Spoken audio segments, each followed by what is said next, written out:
2,000 years ago, people brushed their teeth with mouse brains. Credit where it's due, our ancestors ran every insane experiment first, so we didn't have to. But next to powdered rodent, your minty toothpaste suddenly doesn't feel like such a luxury. Right now you're clean, and sure, you're doing it right. Here's the thing. Almost everyone who lived before you would have called you a soft, pampered weirdo. Because the filthiest people in history weren't the beggars in the gutter. They were the most cultured people of the age. Romans, kings, the finest doctors in the world. Almost everything they did to their own bodies sounds completely unhinged. But here's the catch worth sticking around for. Some of that madness actually worked, better than it had any right to. And some of it killed people with the exact same confidence. Where insanity ends and logic begins. Let's find out. Start with the mouth, with that mouse. Romans were obsessed with white teeth. A bright smile meant roughly what a luxury car means today. The basic tooth powder was ash, ground bone, and crushed oyster shell. Not sugar, but bearable. Then it got weird. Pliny the Elder, the most respected scientist of his era, seriously recommended rubbing the brains of a hare or a pig into your gums and cleaning your teeth with powdered mice mixed with honey. A mouse in your mouth. Yes, really, twice a day, as casually as you reach for a brush. Insane? Absolutely. Now, further down the body. Since we're on what goes in, let's be fair and look at what comes out. In ancient China, the toilet sat on an upper level right above the pigsty. Waste slid down a chute to the pigs, who happily ate it. And this isn't a legend. In Han-dynasty tombs, archaeologists keep finding little ceramic models of these setups, toy-sized. An outhouse up top, a pen below, a plump little pig molded inside. They were buried alongside dishes and servant figurines, on the belief that you'd need the same comforts in the afterlife, including, apparently, your very own sewage pig. A closed loop, almost obscenely eco-friendly, and also a perfect parasite conveyor belt, since that well-fed pig later ended up on a human plate. The circle of life in full, the part the Lion King chose to leave out. Around that same circle went the tapeworms. And this isn't just ancient history. By the 19th century, nature's patience ran out in the very heart of civilization. The Thames turned into one open sewer, and in the summer of 1858, in the heat, the stench got so bad that working inside Parliament, which sits right on the riverbank, became impossible. MPs held their sessions with their noses pinched, the windows draped in curtains soaked in chloride of lime, and still the most respected men in the empire kept bolting from the room. They seriously debated moving the whole Parliament upriver, away from the smell. And you know what finally fixed it? Not science, not conscience, not the thousands of dead poor. What fixed it was the stink reaching the lawmakers' own noses. Only then did London finally pay for a proper sewer system. Progress, you see, is driven by smells, not ideas. Filth on the outside was only half the problem. Worse was the thing that proudly called itself medicine. Your surgeon was the barber. The same man cut your hair, pulled your teeth, drained your blood, and sawed off your leg, often in one chair, with one blade. In the morning, that blade shaved a man's cheeks. By noon, it lanced somebody's abscess. By evening, it cut out a rotten tooth and never got a proper wash in between. The surgeon wore the same apron for weeks and took pride in the dried stains. The more of them, the more experienced the master.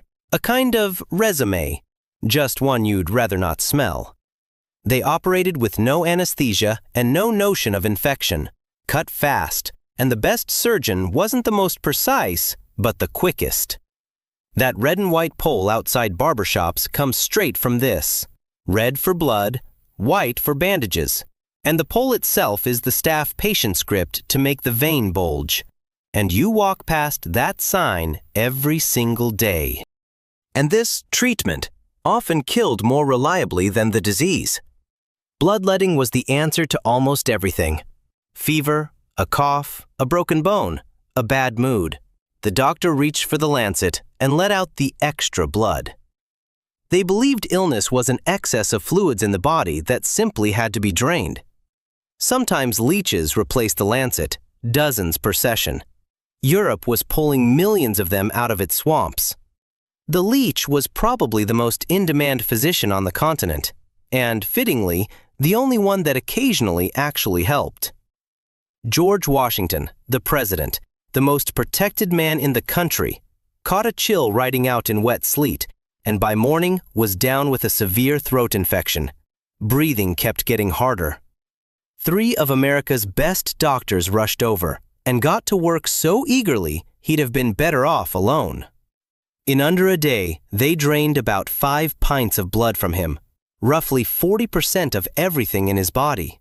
The weaker he got, the more certain the doctors became that the sickness is still in there, and the harder they bled him. By nightfall, it was over. Whether the infection killed him or the doctors finished the job, historians still argue to this day. One thing is certain: 3 of America's finest tortured a dying president with bloodletting, fully convinced they were saving him. And now, back to the strange idea we opened with. Disgusting can be useful. Romans treated urine as a cure-all. They rinsed their mouths with it because the ammonia really did whiten teeth. They washed clothes in it too. Fullers set out pots by their shops. Passers-by dutifully filled them, and the fermented urine ate through grease and stains. Emperor Vespasian slapped a tax on this lucrative business, and when his son wrinkled his nose, he held a coin up to it and delivered a line that outlived him. Money doesn't stink. Now that somehow, some of this filth genuinely worked, by honest chemistry, not magic. Urine is a real cleaning agent. The ammonia in it really does cut grease and whiten, so both the laundry and the mouthwash made some sense. The pig toilets turned waste into fertilizer, a genuinely clever closed loop. But the teeth, there's a catch. The Roman skulls from Pompeii really are almost cavity-free, but not because of the mouse. Thank a diet with almost no sugar and natural fluorine in the volcanic soil. And, let's be honest, not all of it worked. Bloodletting didn't cure. At best, it was useless. At worst, it finished off the already weak. And the things that helped and the things that maimed grew from the same root, the best that the age knew. These people weren't savages. They just paid for their ignorance. And everyone paid, right up to the president. And here, just for a second, no jokes. Because from here on, the question isn't about them, it's about you. The difference between them and you isn't intelligence, and it isn't squeamishness. It's exactly one thing: how much is known. The Roman didn't know about bacteria and brushed with a mouse not out of stupidity. That was just how it was done.